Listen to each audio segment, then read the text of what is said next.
Drama की starting होती है हमारी फीमेल लीड जिया के साथ, जो कि एक एजेंट है और वो अपने 3 क्यूट से बेबी की मदद से अपने हर मिशन को कंप्लीट करती है। जिया का famous name Phantom thief x होता है और वो अभी अपने मिशन पर गई होती है। उसे एक ऑक्शन इवेंट से एक जेट को चुराना होता है। यहाँ पर लोग अपनी बोली लगाना शुरू कर रहे होते हैं, तभी अचानक से लाइट्स ऑफ हो जाती है और वो जेट यहाँ से गायब हो जाता है। फिर इस जेट के चोरी होने के बारे में हमारे हीरो को न्यूज़ मिलती है, क्योंकि जिस होटल में वो ऑक्शन इवेंट हो रहा था उसी होटल का ये ओनर है और इसका नाम शैन है। उसका अस्त्र से बताता है कि बॉस जिसने जेट को चुराया है उसने ये नोट छोड़ के गया है। शैन पढ़ता है कि जिया ने उसमें अपना agent name Phantom thief x लिख कर गई होती है। फिर असिस्टेंट शैन को जिया के बारे में बताने लगता है कि बॉस ये जो फैंटम थीफ एक्स है वो एक बहुत ही स्किलफुल चोर है। वो ऐसे गायब हो जाती है चीज़ों को लेकर किसी को पता भी नहीं चलता। शैन कहता है कि मुझे बिल्कुल यकीन नहीं है कि वो उस जेट को लेकर इतनी आसानी से गायब हो जाएगी। वो अपने असिस्टेंट को ऑर्डर देता है कि तुम होटल का गेट बंद करो और सभी पर्सन को 1 बाय 1 चेक करो। फिर हम यहाँ जिया को देखते हैं जो कि यहाँ से बाहर निकलने का रास्ता ढूंढ रही होती है। उसका बेटा बाओ उसे कॉल पर गाइड कर रहा होता है कि उसे कहाँ जाना चाहिए और कहाँ उसे एग्जिट मिलेगा। और हम देखते हैं कि होटल में सभी गार्ड्स आकर जिया को ढूंढने में लग जाते हैं। जिया यहाँ पर कैसे भी करके उनसे छुपते हुए भाग रही होती है, पर तभी बाओ कॉल पर बताता है कि अचानक से उसके आगे से भी और पीछे से भी गार्ड्स आने वाले। जिया डरकर भाग रही होती है और तभी इसका बेटा फे से खींच लेता है। जिया पूछती है कि तुम यहाँ पर क्या कर रहे हो, तो ये कहता है कि मम्मी मैं यहाँ पर आपकी हेल्प करने आया हूँ। ब्रदर बाओ ने मुझे बताया था कि यहाँ पर सिक्योरिटी का बहुत ही एडवांस सिस्टम होगा शैन फैमिली की तरफ से, तो मुझे पता था कि आप इतनी आसानी से नहीं निकल पाओगी, तो अब मैं आपकी हेल्प करूँगा। आप ये जल्दी से मास्क और ड्रेस पहन लो। फिर हम लोग बाहर निकलते हैं और फिर हम देखते हैं कि जिया अपने बेटे फे के साथ बाहर आने लगती है और जैसे ही सिक्योरिटी गार्ड इन लोग का चेकअप करने वाले होते हैं तो जिया फे को इशारा करती है और फिर फे उससे सील लेकर जल्दी से जाकर सिक्योरिटी गार्ड के पॉकेट में डाल देता है। जब दोनों की चेकिंग हो जाती है तो फे वापस से जाकर सिक्योरिटी गार्ड के पॉकेट में से उस जेट को निकाल लेता है और दोनों ही सक्सेसफुली होटल से बाहर आ जाते हैं। और फे कहने लगता है कि मम्मी हमने ये मिशन कंप्लीट कर लिए। तभी हम देखते हैं कि शैन तो ये सारी चीजें सीसीटीवी फुटेज में देख रहा होता है। वो कहता है कि इतनी आसानी से नहीं। जिया देखती है कि उस जेट में तो ट्रैकर लगा होता है। वो शॉक हो जाती है। तभी यहाँ पर शैन के गार्ड्स इन लोगों को पकड़ने के लिए आ जाते हैं। तभी यहाँ पर जिया की बेटी शाव आ जाती है और वो कहती है कि मम्मी आप भाई के साथ यहाँ से भाग जाओ, इन सभी को तो मैं हैंडल करती हूँ। तो फे कहता है कि ठीक है सिस्टर, फिर तुम इनसे हैंडल कर लेना, मैं मम्मी को लेके जा रहा हूँ। जिया शाव से कहती है कि तुम अपना ख्याल रखना और फिर वो फे के साथ यहाँ से चली जाती है। यहाँ पर ये गार्ड्स शाओ को देखकर कह रहे होते हैं कि छोटी सी बच्ची तुम हमारा क्या कर लोगी, देखो जाओ यहाँ से। शाओ कहती है कि मेरे पास बहुत सारे पावर्स है और वो जैसे ही नीचे एक पंच मारती है तो मैजिक की वजह से ये सारे यहीं पर ही बेहोश होकर गिर जाते हैं। नेक्स्ट मॉर्निंग ये तीनों टैलेंटेड क्यूट बेबीज साथ में बैठ के न्यूज़ देख रहे होते हैं। न्यूज़ में जिया के बारे में ही चल रहा होता है कि कैसे उसने ये जीली जेट को चुरा के चली गई। बाओ कहता है कि ये सब हमारे टैलेंटेड ग्रुप का कमाल है, हमने इस मिशन को इजीली कंप्लीट कर लिए। फिर जिया की जब नींद खुलती है तो वो इन लोग से आके पूछती है कि इन लोगों ने जेट का क्या करे, तो ये तीनों बताते हैं कि इन लोगों ने उस जेट को सेफली म्यूजियम तक पहुंचा दिए। फिर जिया अपनी बॉस को मैसेज कर देती है कि उसका मिशन कंप्लीट हो गया और फिर वो अपनी तीनों बेबी से कहती है कि इस खुशी में वो इन सभी को पार्टी के लिए लेके चलेगी। अब तभी यहाँ पर कोई डोरबेल बजाता है और जिया दरवाजा खोलती है तो सामने एक आदमी होता है। वो इसे कहता है कि तुम्हारा ही नाम जिया है ना, और फिर वो इसके घर में घुस जाता है। कहता है कि तुम्हारा घर रेंट पर होगा ना। जिया इसे चिल्लाती है और कहती है कि तुम हो कौन, मेरे घर से बाहर निकलो। तो ये बंदा इसे बताता है कि मेरा नाम मिस्टर ली है और मुझे तुम्हारे डैड ने तुम्हारे साथ ब्लाइंड डेट के लिए भेजा है। वैसे तो तुम एज में काफ़ी ओल्ड हो और तुम्हारे 3 बच्चे भी हैं, लेकिन फिर भी मैं डिसएडवांटेज पे रहने के लिए तैयार हूँ। तुम शादी के बाद इन तीनों बच्चों को ऑर्फनेज भेज देना और फिर हम यहाँ घर पे न्यू बेबी बनाएंगे। फिर जिया इसकी बकवास को खत्म करते हुए इसे पूछती है कि तुमने मेरे डैड को कितने पैसे दिए, तो ये बताता है कि पूरे 1 लाख, और वैसे मैंने पैसे दे चुका हूँ, तो अब तुम तो मेरी वाइफ हो और ये घर भी काफी अच्छा है, तो मैं भी तुम्हारे साथ इसी घर में आके रह लूंगा। और फिर बंदा टेबल देकर कहता है कि तुमने टेबल को कितना गंदा करके रखी हो। जैसे ही वहाँ से कुछ उठाने जाता है तभी इन बेबीज का बिछाया हुआ ट्रैप में फंस जाता है। इसकी ऐसी हालत देखकर जिया और उसके बेबीज तो हंसने लगते हैं और फिर जिया इस बंदे को अपने घर से बाहर निकाल देती है। और फिर ये लोग वापस आके बैठते हैं और बेबीज कहते हैं कि आखिर ऐसा बंदा सोच भी कैसे सकता है कि ये हमारा डैडी बनेगा। तभी इतने में जिया को उसके डैड का कॉल आ जाता है और वो उसे कहने लगते हैं कि ली बहुत ही अच्छा लड़का है, बस उसकी एज ज्यादा हो गई तो क्या हुआ, तुम्हारे लिए परफेक्ट है।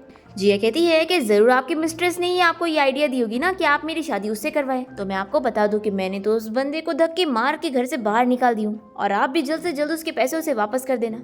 और डैड मैं आपको कितनी बार बताऊं कि मेरे लिए ब्लाइंड डेट ढूंढना बंद कर दो, क्योंकि अब मैं आपको बता दूं कि मेरी ऑलरेडी शादी हो चुकी है और फिर कॉल रखने के बाद जिया अपने तीनों बेबीज को लेकर कहीं बाहर जा रही होती है और उन लोगों से कह रही होती है कि अब मैं क्या करूँगी। डैड को तो मैंने कह दी कि मेरी शादी हो चुकी है, लेकिन आखिर अब इतने कम टाइम में मैं तुम्हारे डैडी को कहाँ से लाऊंगी। तो शाओ पूछने लगती है कि मम्मी हमारे असली डैडी कहाँ पर है।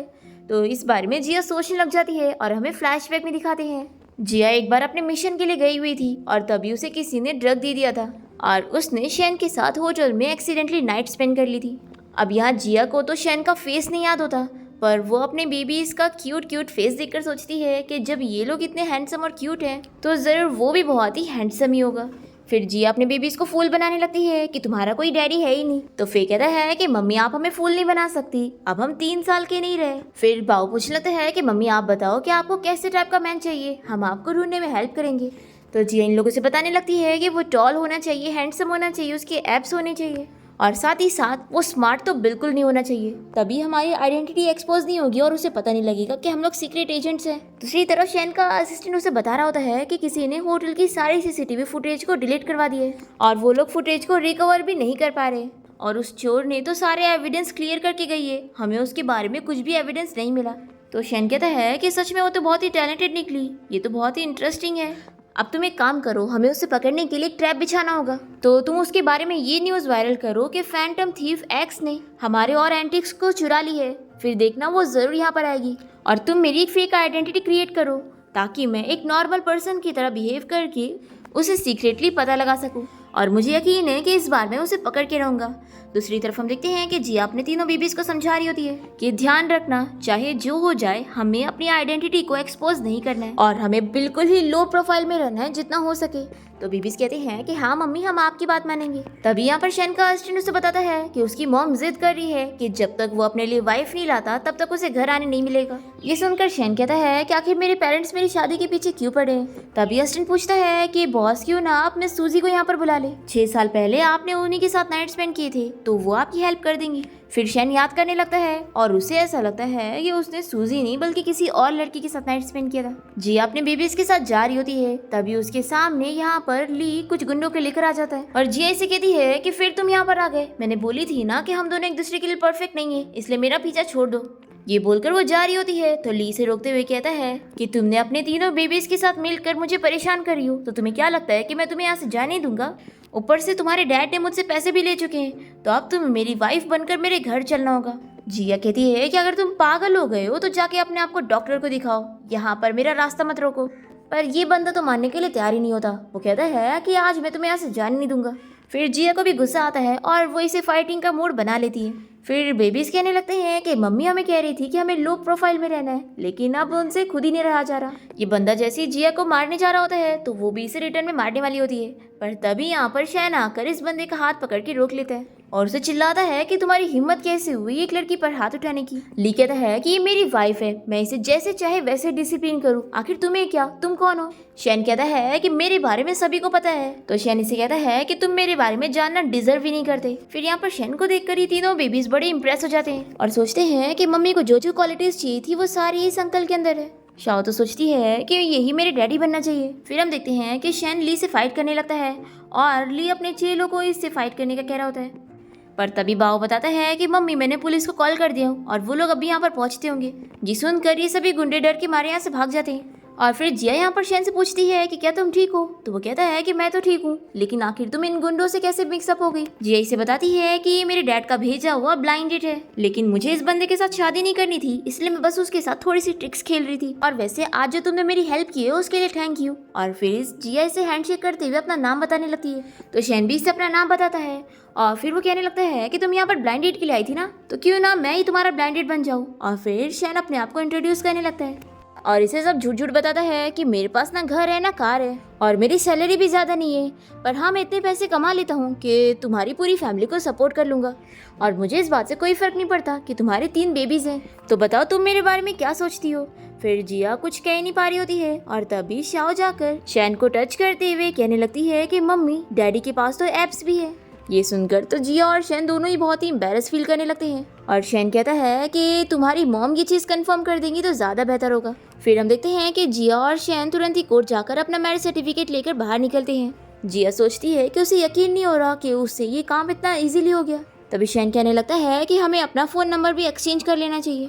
फिर नंबर एक्सचेंज करने के बाद जिया शैन से पूछती है कि तुम क्या काम करते हो, तो वो बताता है कि मैं बस नॉर्मल ऑफिस वर्कर हूँ। फिर जिया शैन को अपने घर की एक्स्ट्रा चाबी दे देती है और कहती है कि अभी मुझे अपना घर क्लीन करने के लिए जाना है, तो अब हम बाद में घर पे मिलते हैं।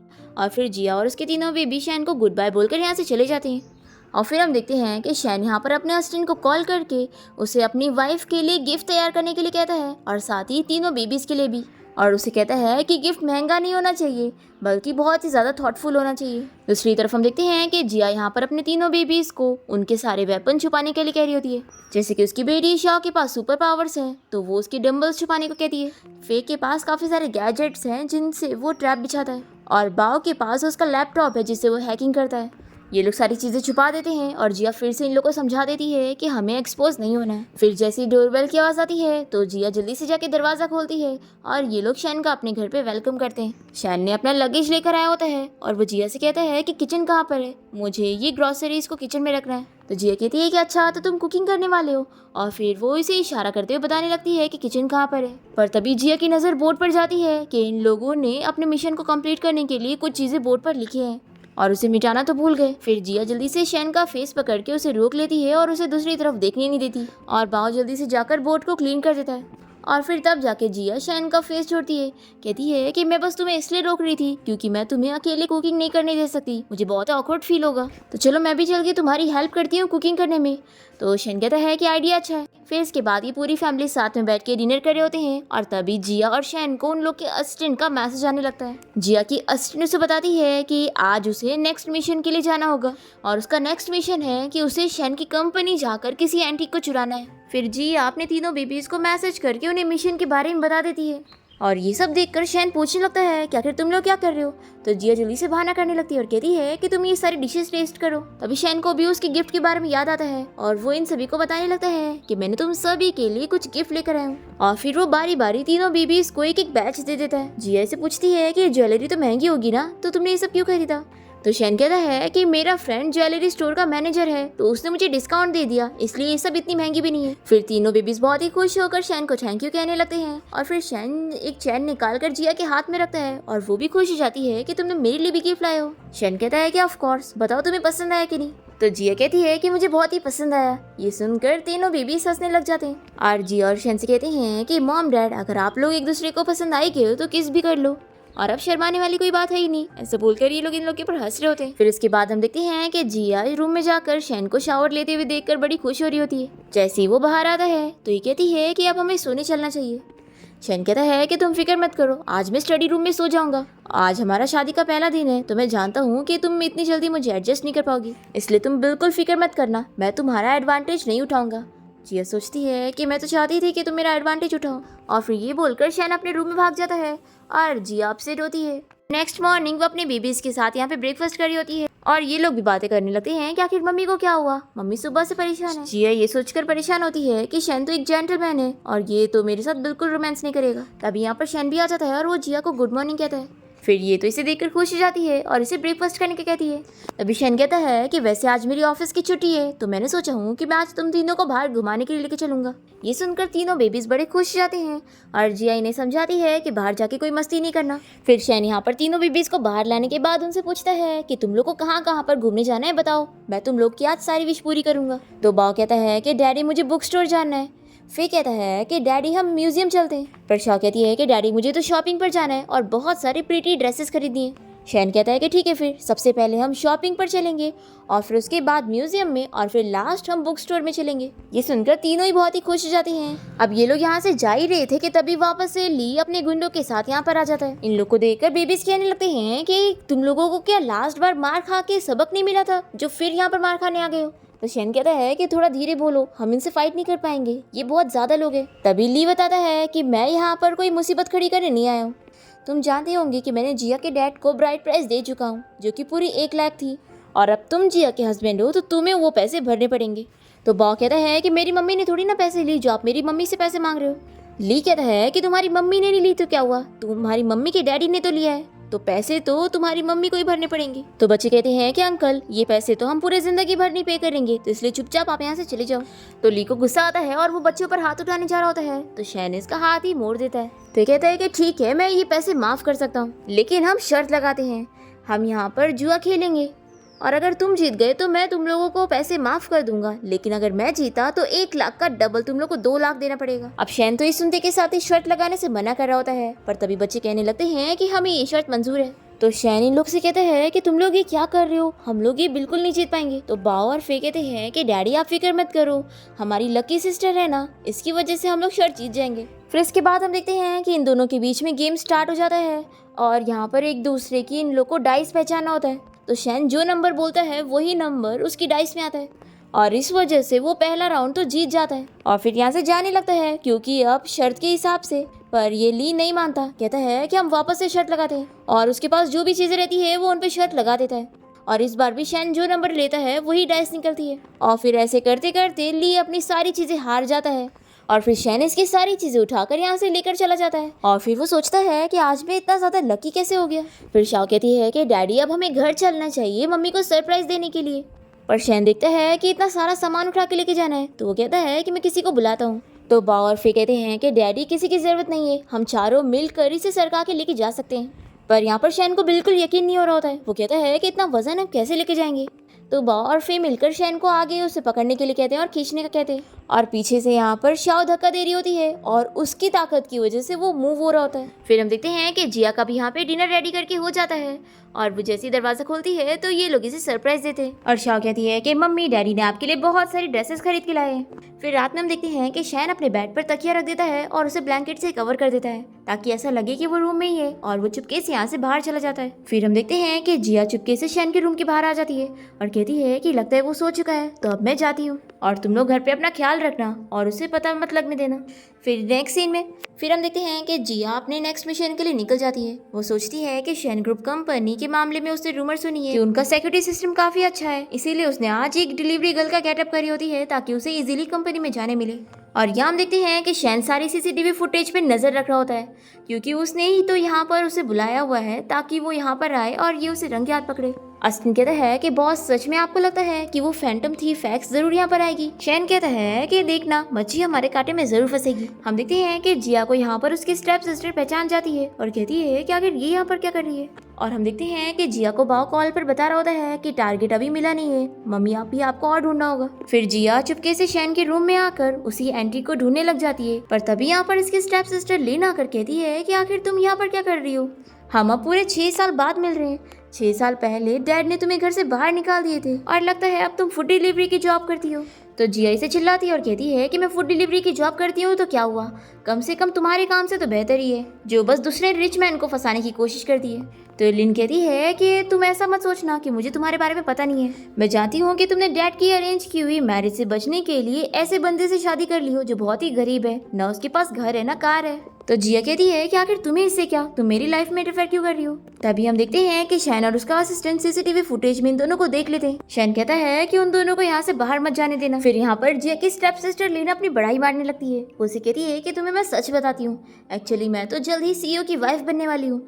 ये सुनकर जिया कहती है कि लगता है तुम दिन में भी सपने देखने लग गई हो और तुम्हारा दिमाग खराब हो चुका है। तो ये सुनकर लिन को गुस्सा आता है और वो कहती है कि वैसे शैन ग्रुप कंपनी का सीईओ इतना रिच है कि वो यहाँ पर फूड डिलीवरी नहीं मंगाएगा, तो तुम मुझे सच बताओ कि तुम यहाँ पर क्या करने आई थी, कंपनी की कोई इन्फॉर्मेशन चुराने आई थी या फिर यहाँ पर शैन ग्रुप कंपनी के सीईओ को सेड्यूस करने आई थी। जिया कहती है कि मैं सब समझ रही हूँ, एक्चुअली ये काम करने तो तुम यहाँ पर आई थी और तुमने जानबूझ के ओवर टाइम करने का बहाना किया होगा ताकि तुम बॉस को सेड्यूस कर सको, लेकिन मैं तुम्हें बता दूं कि मैं तुम्हारी जैसे बिल्कुल भी नहीं हूँ, मुझे ऐसी फालतू चीजें करने में इंटरेस्ट नहीं है। और वो इसे साइड हटने का बोल रही होती है, पर लिन भी नहीं मानती, कहती है कि मैं तुम्हारी चालाकी अच्छे से जानती हूँ। फिर यहाँ पर अलार्म बजने लग जाता है और जिया तो काफी डर चुकी होती है। तभी इतने में यहाँ पर शैन अपने गार्ड्स के साथ एंट्री मारता है और इसे देखकर जिया पूछती है कि तुम यहाँ पर क्या कर रहे हो। शैन भी इसे देखकर शॉक हो जाता है और पूछता है कि वो यहाँ पर क्या कर रही है। तो जिया बताती है कि मैं यहाँ पर फूड डिलीवरी करने आई थी। अब तभी यहाँ पर असिस्टेंट शैन से पूछने लगता है कि मिस्टर शैन हम इस चीज को कैसे हैंडल करें।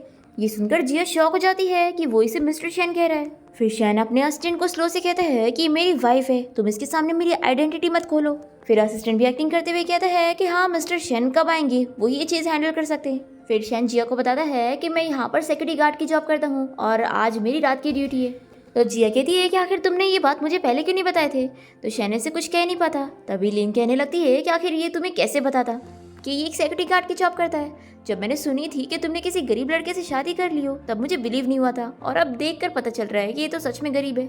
बेचारे के पास ना घर है ना कार, कोई काम का नहीं है। तो जिया शैन का हाथ पकड़ते हुए कहती है कि इसके पास कार है और मेरे पास घर है और हम दोनों एक दूसरे के परफेक्ट मैच है। तो लिन इनके ऊपर हंसने लग जाती है और कहती है कि हाँ, एक सिक्योरिटी गार्ड और एक डिलीवरी गर्ल दोनों एक परफेक्ट मैच हो और तुम्हारी किस्मत में यही लिखा था। और देखो मैं कितनी लकी निकली, मैंने इतनी अच्छी यूनिवर्सिटी से पढ़ाई की और यहाँ इतने बड़े शैन ग्रुप कंपनी में मेरी जॉब लग गई। वैसे अगर तुम नीला होकर मुझसे माफी मांगो ना तो शायद मैं तुम्हें यहाँ पर क्लीनिंग की जॉब दिलवा दूँ। फिर शैन को बहुत ही गुस्सा आता है और वो लिन से कहता है कि आखिर तुम जैसी पर्सन को इस कंपनी में जॉब कैसे मिली। तुम्हें यहाँ पर एम्प्लॉय होता हुआ देखकर मुझे ऐसा लग रहा है कि यहाँ का मैनेजमेंट बिल्कुल ठीक नहीं है। शैन ऐसा अपने असिस्टेंट को देखते हुए बोल रहा होता है और फिर वो इसे कहता है कि जब तुम्हें यहाँ पर जॉब मिल सकती है तो मेरी वाइफ को भी मिल सकती है। तो लिन जिया की मजाक उड़ाने लगती है और कहती है कि ये लड़की जो हाई स्कूल में ही ड्रॉप आउट हो गई थी, तुमने सोचा भी कैसे कि इसे शैन ग्रुप कंपनी में जॉब मिलेगी, और इसे अगर यहाँ पर जॉब मिल भी गई ना तो एक ना एक दिन इसे यहाँ से धक्के मार के निकाला जाएगा। फिर जिया शैन से कहती है कि रहने दो तुम इस कचरी फिर जिया शैन से कहती है कि रहने दो तुम इससे आर्ग्यूमेंट मत करो, हम लोग चलते हैं। पर तभी असिस्टेंट जिया को रोककर कहता है कि आप बिना अपना चेकअप करवा के यहाँ से नहीं जा सकती।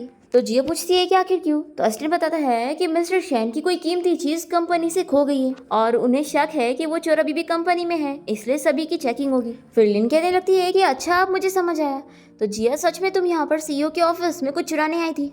फिर तो आपको पक्का इसकी चेकिंग करनी चाहिए, जरूर वो चीज इसके पास ही मिलेगी। शैन जिया से कहता है कि तुम फिक्र मत करो और फिर वो उसकी चेकिंग करता है और कहता है कि इसके पास कुछ भी नहीं है। पर लिन को फिर भी यकीन नहीं होता और वो कहती है कि आप ही लोग सोचो कि यहाँ पर फूड डिलीवरी करने क्यों आई है, जबकि सीईओ बाहर का खाना तो मंगवाएंगे ही नहीं। तो जिया कहती है कि फूड डिलीवरी का एड्रेस यहीं का है, तो मैं कोई झूठ नहीं बोल रही हूँ। तभी असिस्टेंट अपना खाना देकर कहता है कि हाँ ये तो मैंने ही ऑर्डर किया था। फिर ये सुनकर शैन को गुस्सा आता है और वो अपने असिस्टेंट को इशारा करता है कि अब वो लिन की चेकिंग करे। फिर यहाँ पर गार्ड लिन की चेकिंग करता है तो उसके कपड़े पे से ट्रैकर मिल जाता है। हमें फ्लैशबैक में दिखाते हैं कि ये ट्रैकर जिया ने ही लिन के कपड़े में लगाई होती है और लिन यहाँ पर कहने भी लगती है कि ये ट्रैकर कहाँ से आया मुझे नहीं पता। फिर असिस्टेंट कहता है कि अब आपको यहाँ से चलना होगा, नहीं तो आप खुद कंपनी से रिजाइन दोगी। फिर लिन चुपचाप से यहाँ से चली जाती है और जिया असिस्टेंट को उसका खाना दे देती है और शैन अपने असिस्टेंट को इशारा करके यहाँ से जाने के लिए कहता है और फिर जिया और शैन भी कंपनी से बाहर आ जाते हैं और दोनों ही एक दूसरे को एक साथ एक्सप्लेन करना चाह रहे होते हैं। तो शैन कहता है कि तुम पहले बोलो। फिर जिया से बताती है कि रात में फूड डिलीवर करने पे मुझे ज़्यादा पैसे मिलते हैं और क्योंकि तुम सो चुके थे इसलिए मैंने तुम्हें बताई नहीं और यहाँ पर अपने काम के लिए आ गई। फिर शैन भी कहता है कि कितना बड़ा कोइंसिडेंस है, मुझे भी कंपनी से कॉल आई कि अगर मैं अभी रात में ओवर टाइम वर्क करने आऊँगा तो मुझे ज़्यादा सैलरी मिलेगी, इसलिए मैं तुम्हें बिना बताए यहाँ पर आ गया। तो जिया कहती है कि यानी हम दोनों के साथ ही कोइंसिडेंस हो गया है। फिर शैन कहने लगता है कि वैसे तुम इस फूड डिलीवरी की जॉब करके कितना थक जाती होंगी, तो क्यों ना तुम भी शैन ग्रुप कंपनी में काम करो। मैं बताऊँ तुम्हें यहाँ पर जॉब मिल जाएगी क्योंकि हमारी कंपनी एबिलिटी देखती है ना कि एजुकेशन, और मुझे यकीन है कि तुम इंटरव्यू पास कर लोगी। तो ये सुनकर जिया सोचती है कि आखिर इस बारे में मैंने पहले कभी क्यों नहीं सोची। वो इसके ऊपर हाथ रख के कहती है कि चलो घर, मैं इसी वक्त रेज्यूमे बनाती हूँ, और फिर वो इसे जबरदस्ती पकड़ के घर ले आती है। यहाँ पर हम देखते हैं कि जिया अपने रेज्यूमे रेडी करने में लगी होती है और वो सोच रही होती है कि उसके अंदर उसे अपनी स्पेशल स्किल लिखनी, और वो सोचती है कि वो अपनी स्पेशल स्किल क्या लिखे। तभी शाह कहने लगती है कि मम्मी अपनी पावर्स के बारे में लिखो। ये सुनकर शैन कहता है कि तुम ये क्या कह रही हो। तभी फे और बाव जल्दी से बात को संभाल लेते हैं, कहते हैं कि डैडी हमारी मम्मी के पास सुपर पावर है, ये हर चीज कर सकती है। शैन कहता है कि मैं समझ गया, तुम्हारी मम्मी एक स्पाइडरमैन है और अगर तुम्हारी मम्मी स्पाइडरमैन है तो मैं एक आयरन मैन हूँ और मैं बैटल में अकेले फाइट कर सकता हूँ। और फिर वो दोनों के साथ खेलने लग जाता है। ये देखकर जिया बहुत ही खुश होती है। फिर रात भर हम देखते हैं कि जिया रेज्यूमे में लगी होती है और शैन भी इसकी हेल्प करता है और फिर फाइनली दोनों जन मिलकर रेज्यूमे रेडी कर ही लेते हैं। नेक्स्ट मॉर्निंग जब जिया की नींद खुलती है तो इसे शैन की कंपनी से कॉल आता है और वो कहते हैं कि हमने आपका रेज्यूमे चेक किए और आपको जॉब मिल रही है, आप आज ही से कंपनी में आकर काम स्टार्ट कर सकती हैं। फिर जिया तो बहुत ही ज़्यादा खुश हो जाती है। दूसरी तरफ हम देखते हैं कि शैन को उसका असिस्टेंट बताता है कि बॉस आपके कहने के हिसाब से मैंने आपकी वाइफ को कंपनी में जॉब अरेंज करवा दी हूँ, और वो जो मिस लिन थी उनके बारे में मुझे पता चला कि वो मिस जिया की ही स्टेप सिस्टर है, और उनका बैकग्राउंड इन्फॉर्मेशन पता करके हमें पता चला कि वो चोर हो ही नहीं सकती।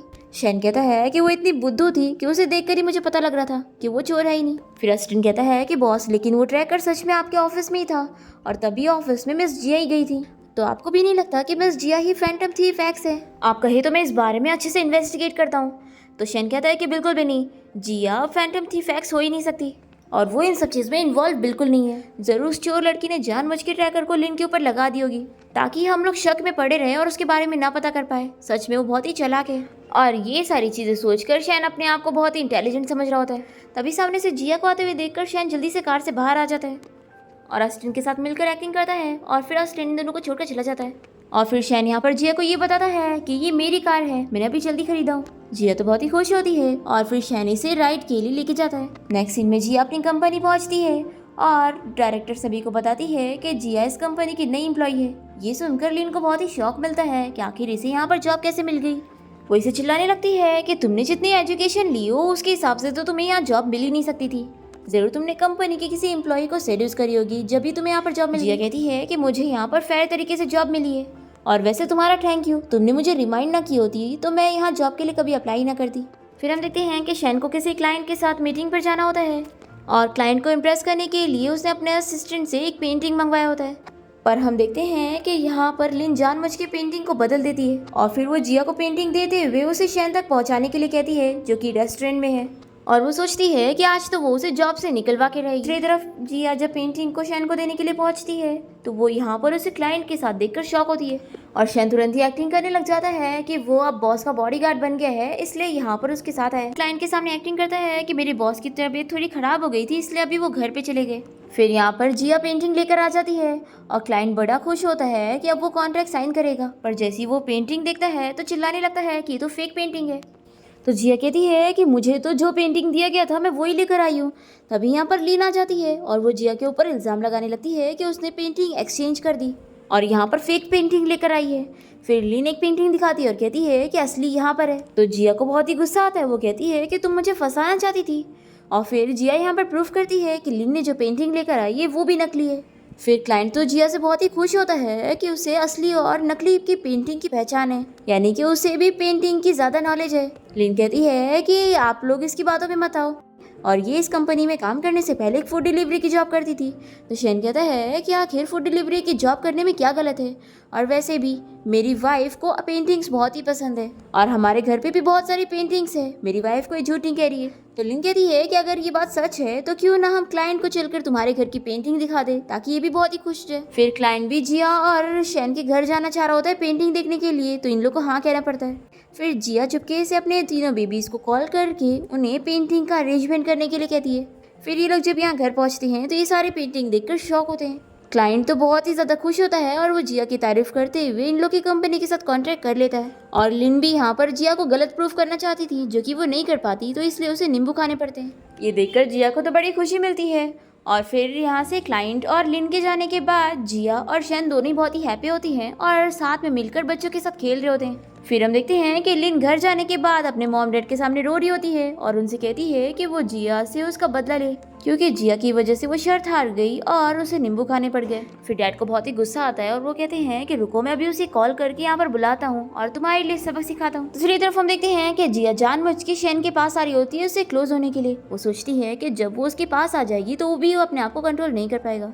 फिर जिया यहाँ पर जानबूझ के गिरने लगती है और शैन से गिरते हुए बचाता है और दोनों ही इतने क्लोज आ जाते हैं कि शैन उसे किस करने वाला होता है और इतने में तीनों बच्चे इन लोग को देख रहे होते हैं। पर तभी जिया को उसके डैड की कॉल आने लगती है तो शैन जिया से कहता है कि कॉल उठा लो। जिया के डैड लिन के साथ मिलकर उसे कहते हैं कि अगर वो अभी घर नहीं आई तो उसकी मॉम के एशेस उसे कभी नहीं मिलेंगे। कॉल रखते ही शैन से पूछता है कि क्या हुआ, तुम्हारा मूड क्यों खराब हो गया। जिया बताती है कि लिन यहाँ से अपसेट होकर गई और उसने जाके डैड को कंप्लेन कर दी और अब डैड मुझे धमकी दे रहे हैं कि अगर मैं वहाँ पर नहीं गई तो वो मेरी मॉम के एशेस फेंक देंगे। तो शैन कहता है कि ये तुम्हारी फैमिली का कुछ ज़्यादा ही हो रहा है। वो कहता है कि मैं भी तुम्हारे साथ चलूंगा। तो जिया इसके लिए मान जाती है और फिर दोनों ही यहाँ जिया के घर पहुँच जाते हैं। जिया लिन से डायरेक्टली पूछती है कि तुमने मुझे यहाँ पर क्यों बुलाई हो। तो लिन कहती है कि मैं बस यही चाहती हूँ कि तुम शैन ग्रुप कंपनी से निकल जाओ। तो जिया पूछती है कि आखिर क्यों। तो जिया की स्टेप मॉम कहती है कि वो इसलिए कि तुम कंपनी से निकलोगी तभी तो मेरी बेटी कंपनी के सीईओ की वाइफ बनेगी। ये सुनकर तो शैन शॉक हो जाता है।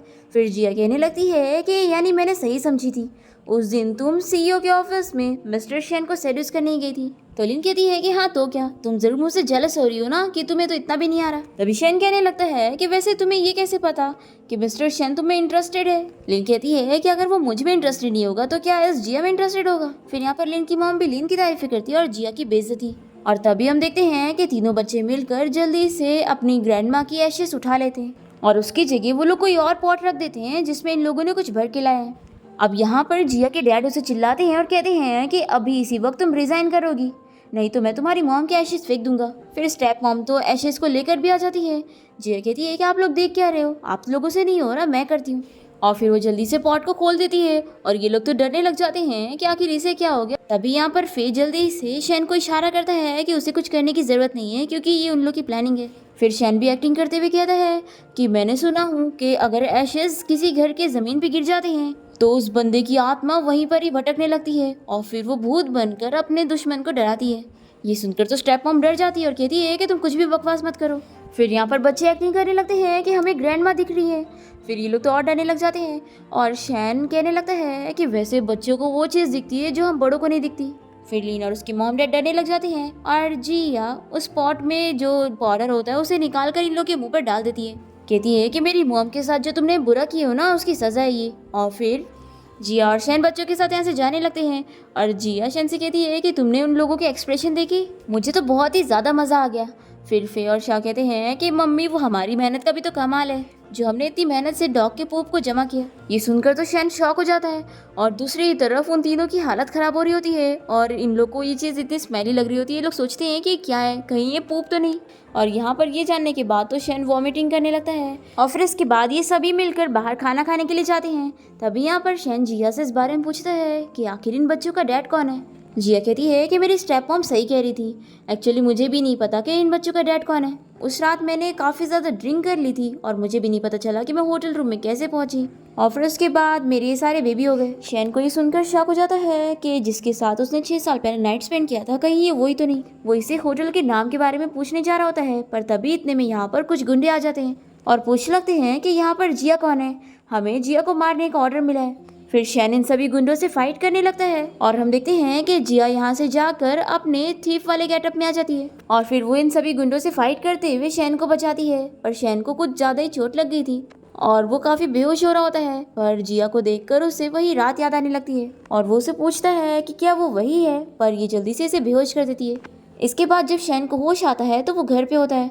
और जिया इसे बताती है कि उसने इसे बचाई है। शैन पूछता है कि क्या तुमने वहाँ पर किसी मास्क वाली लड़की को देखी थी। तो जिया कहती है कि क्या तुम फैंटम थीफ एक्स की बात कर रही हो, उसी ने तुम्हारी जान बचाई है ना। फिर तो तुम भी सोचो कि वो कितनी अच्छी है जो तुम्हारी हेल्प करी और तुम्हारी जान भी बचाई। शैन सोच रहा होता है कि मैंने उसके ऊपर जो बर्थ मार्क देखा था वही 6 साल पहले वाली लड़की के ऊपर भी था, यानी मैंने जिसके साथ नाइट स्पेंड किया था वो कोई और नहीं बल्कि फैंटम थीफ एक्स है। फिर इसके बाद हम देखते हैं कि जिया को यहाँ पर बाओ बताता है कि उसे पता लग गया है कि एंटीक अब वापस से शैन ग्रुप कंपनी में आ गई है, पर हमें पता चलता है कि शैन का बिछाया हुआ जाल होता है और वो ये उसे पकड़ने के लिए करता है और आज अच्छा मौका है मिशन कंप्लीट करने का। हम देखते हैं कि जिया यहाँ पर उस एंटीक को लेने पहुँच जाती है पर शैन को सब मालूम होता है कि वो यहाँ पर आ रही है और वो उसका ही वेट कर रहा होता है। यहाँ पर वो अंधेरे में उसे पकड़ लेता है और उसका मास्क निकालने की कोशिश करता है। तभी जिया को बाव की कॉल आने लगती है। वो कहता है कि मम्मी कहीं आप मुसीबत में तो नहीं पड़ गई। शैन मम्मी वर्ड सुन लेता है और जिया जल्दी से यहाँ से भाग जाती है। फिर शैन सोचता है कि उसने उसे मम्मी कहा, यानी कि वो मेरा ही बेटा होगा। हम देखते हैं कि जिया का बेबी उसे पिक करने आया होता है और वो यहाँ से चली जाती है और यहाँ पर शैन के गार्ड्स उसे बिल्कुल पकड़ नहीं पाते और तभी यहाँ से स्टेन को एक चैन पड़ी मिलती है और ये शैन को लाकर देता है और बताता है कि ये तो आपने बस जिया को दिया था। फिर शैन समझ जाता है कि फैंटम थीफ एक्स कोई और नहीं बल्कि जिया ही है और फिर शैन को ये भी समझ आता है कि यानी तीनों बेबी इसके ही हैं। फिर शैन तुरंत ही घर आने के बाद जिया के रूम जा रहा होता है उससे बात करने के लिए, पर तीनों बेबी कोई ना कोई बहाना करके उसे रोक रहे होते हैं और शैन को सब समझ आ रहा होता है कि ये लोग बस टाइम के लिए ऐसा कर रहे हैं ताकि जिया को टाइम मिल जाए। पर शैन इन लोग की बातें नहीं सुनता है और वो अंदर चला जाता है और देखता है कि जिया तो बेड पर लेटी होती है और वो बताती है कि मुझे काफ़ी ज़्यादा फीवर है। फिर बच्चे कहते हैं कि डैड हमने कहा था ना कि मॉम की तबीयत ठीक नहीं है, आप उन्हें रेस्ट करने दो। फिर शैन सोच में पड़ जाता है कि क्या उसने जिया को गलत समझ लिया। वो नेक्स्ट डे कंपनी आकर अपने असिस्टेंट से इस बारे में डिस्कस करता है कि ऐसे नेकलेस तो और भी लोगों के पास हो सकते हैं, तो ये बस एक कोइंसिडेंस है। दूसरी तरफ शैन के मॉम डैड जिया से मिलने के लिए गरीब बनकर चले जाते हैं। शैन की मॉम कहती है कि वो ऐसे करके अपनी डॉटर इन लॉ का टेस्ट करेंगी कि वो एक अच्छी लड़की है कि नहीं। जैसे ये लोग जिया को बताते हैं कि हम शैन के मॉम डैड हैं, तो जिया इन्हें तुरंत ही अपने घर लेती है और तीनों बच्चे इन लोगों का अच्छा से वेलकम करते हैं और खाने पीने की चीज़ें ला के देते हैं। यहाँ पर शैन के डैड और मॉम जानबूझ के गरीब बनने की खूब सारी एक्टिंग करते हैं और जिया से बताते हैं कि इन लोग इतने गरीब हैं कि इन लोग के पास ठीक से खाने के पैसे नहीं होते और ये इन लोग के पास रहने की भी जगह नहीं है। ये सुनकर जिया कहती है कि मॉम डैड, अब से आप लोग मेरे साथ यहाँ घर पे रहेंगे और मैं आप लोग का अच्छे से ख्याल रखूंगी। तभी यहाँ पर शैन भागते हुए घर पहुँचता है और वो अपने मॉम डैड को ऐसे कपड़े में देखकर शॉक होता है और पूछता है कि आपने ऐसे कपड़े क्यों पहने हैं। तो ये दोनों एक्टिंग करते हुए कहते हैं कि हम ऐसे कपड़े तो हमेशा पहनते हैं। फिर शैन को भी समझ आता है कि उसके मॉम डैड भी यहाँ पर गरीब बनने की एक्टिंग कर रहे हैं। जिया यहाँ पर शैन से पूछने लगती है कि तुमने अपने मॉम डैड का ऐसा हाल क्यों करके रखा है और मुझे बताया भी नहीं कि इनके पास रहने की भी जगह नहीं है। फिर इसके बाद जिया शैन के मॉम डैड को अच्छे कपड़े दिलाने के लिए लेकर जाती है और शैन की मॉम जिया से बहुत ही ज़्यादा इंप्रेस होती है और शैन से कहती है कि मुझे ये डॉटर इन लॉ बहुत ही पसंद आई, इसलिए अब तुम ज़्यादा टाइम तक इससे झूठ मत कहना और सच बता देना। फिर हम देखते हैं कि शैन के मॉम डैड तो यहाँ से चले जाते हैं और जिया को यहाँ पर लिन मिलने के लिए बुलाती है और उससे माफ़ी मांगने की एक्टिंग करती है और उसे ड्रिंक पिला देती है। इस ड्रिंक को पीने के बाद जिया को चक्कर आते हैं और वो बेहोश हो जाती है और फिर लिन यहाँ पर कुछ मॉडल्स को हायर कर जिया को हैरेस करने के लिए भेज देती है, पर जिया तो अभी भी होश में होती है और वो जल्दी से शैन को कॉल करके यहाँ पर मिलने के लिए बुलाती है और उसे बताती है कि लिन ने इसे ड्रग दे दी है और अब वो इसका हस्बैंड है तो इसे इसकी हेल्प करनी पड़ेगी और फिर दोनों ही यहाँ पे नाइट स्पेंड कर लेते हैं। फिर हम देखते हैं कि जिया और शैन साथ में हाथ पकड़ के घर आते हैं और ये देखकर तीनों बेबीज बड़े खुश होते हैं कि मॉम डैड अब साथ हो गए। फिर जिया सोचती है कि अब हम दोनों के बीच में इतना सब कुछ हो गया है तो मुझे शैन को सारा सच भी बता देना चाहिए कि मैं कौन हूँ। फिर वो यहाँ पर शैन से सवाल करती है कि वैसे अगर तुम्हें फैंटम थीफ एक्स मिल गई तो तुम उसके साथ क्या करोगे। शैन कहता है कि अगर मैंने उसे पकड़ लिया ना तो मैं उससे सारे पैसे निकलवाऊंगा जो उसने मेरी शैन ग्रुप कंपनी की चीजें चुरा कर कमाई है। तो जिया इसे पैर से मारती है और कहती है कि उसने तुम्हारी जान बचाई थी और तुम अभी भी उसे ऐसे ट्रीट कैसे कर सकते हो। फिर यहाँ पर बच्चे भी शैन के ऊपर हंसने लगते हैं और शैन कहता है कि मैं बस मजाक कर रहा था, मुझे पता है कि वो थीफ बहुत ही अच्छी है, वो जो भी चीज़ें चुराती है वो सारी म्यूजियम में पहुंचा देती है क्योंकि उनकी असली जगह म्यूजियम होनी चाहिए। ये सुनकर जिया और उसके तीनों बेबी को खुशी मिलती है कि डैडी को अब समझ आ रहा है। फिर नेक्स्ट सीन में हम देखते हैं कि सूजी नाम की लड़की अब्रॉड से वापस आ जाती है जो कि शैन की चाइल्डहुड फ्रेंड है। वो यहाँ पर जिया को देखकर सोचती है कि ये वही लड़की है जिसने 6 साल पहले शैन के साथ नाइट स्पेंड की थी। हमें फ्लैशबैक में दिखाते हैं कि एक्चुअल में इसने शैन को ड्रग दी थी उसके साथ नाइट स्पेंड करने के लिए, पर इसे कुछ काम पड़ गया था और वो यहाँ से चली गई थी और जब वो वापस आई थी तो उसने रूम से बाहर निकलते हुए जिया को देख ली थी। फिर हम देखते हैं कि सूजी कंपनी में आकर जिया से कहती है कि शैन मेरा चाइल्डहुड फ्रेंड है और मैं चाहती हूँ कि तुम उससे दूर हो जाओ, वो सिर्फ मेरा है। और ये इसकी काफ़ी बेइज्जती भी कर देती है तो जिया अपसेट हो जाती है और वो घर आने के बाद शैन से बात भी नहीं करती और गुस्सा होकर चली जाती है। शैन कहता है कि आखिर मैंने क्या किया, तो बच्चे इसे समझाते हैं कि डैडी सब गलती आपकी है, आप नील डाउन होकर मम्मी से जाके माफ़ी मांगो। शैन यहाँ पर जिया से माफ़ी मांगने के लिए जाता है पर वो दरवाज़ा ही नहीं खोलती है और फिर थोड़ी देर बाद जब वो रूम से बाहर निकलती है तो इसे पता लगता है कि शैन घर से कहीं जा चुका है। बच्चे कहते हैं कि मम्मी चलो हम लोग डैडी का पीछा करते हैं और देखते हैं कि वो कहाँ गए। हम देखते हैं कि रास्ते में यहाँ शैन को उसकी चाइल्डहुड फ्रेंड सूजी मिल जाती है और वो इसे क्लोज होने की कोशिश कर रही होती है पर ये इसे दूर करता है। कहता है कि मेरी पहले ही शादी हो चुकी है और मैं ये भी अच्छे से जानता हूँ कि वो 6 साल पहले वाली लड़की तुम हो ही नहीं, इसलिए अब और एक्टिंग करना बंद कर दो, मैं तुम्हारी बातों में नहीं आऊँगा। पर ये फिर भी नहीं मान रही होती है और कहती है कि आखिर उस जिया में क्या अच्छा है। तभी हम देखते हैं कि जिया बच्चों के साथ मिलकर ये सब देख रही होती है, उसे बहुत ही गुस्सा आता है और वो यहाँ पर आकर इसे चिल्लाने लगती है। कहती है कि तुम दूसरे के हस्बैंड को कैसे फंसाने की कोशिश कर सकती हो, क्या तुम्हें किसी ने सिखाया नहीं कि दूसरे के हस्बैंड के पीछे नहीं पड़ते।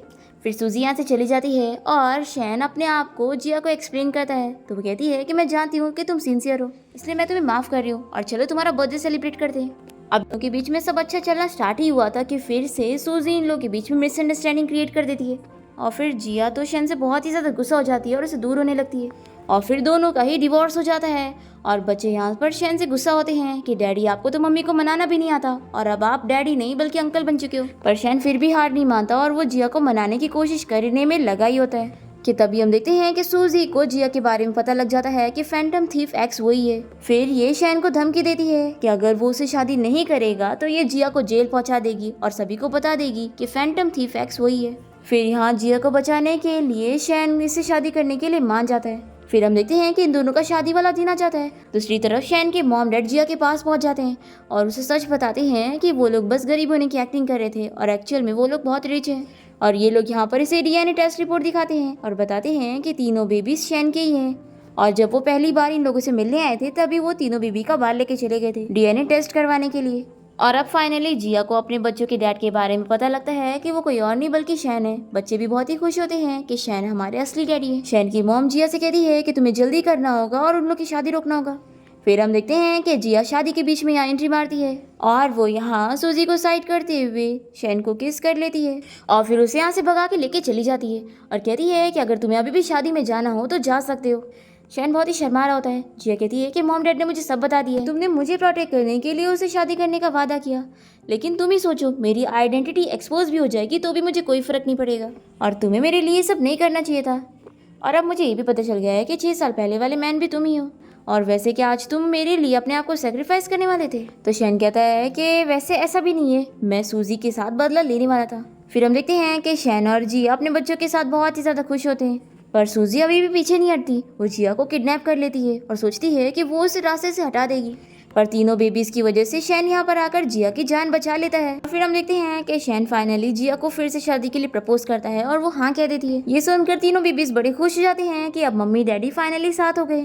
और इसी के साथ ही इस ड्रामा की हैप्पी एंडिंग यहाँ पर हो जाती है।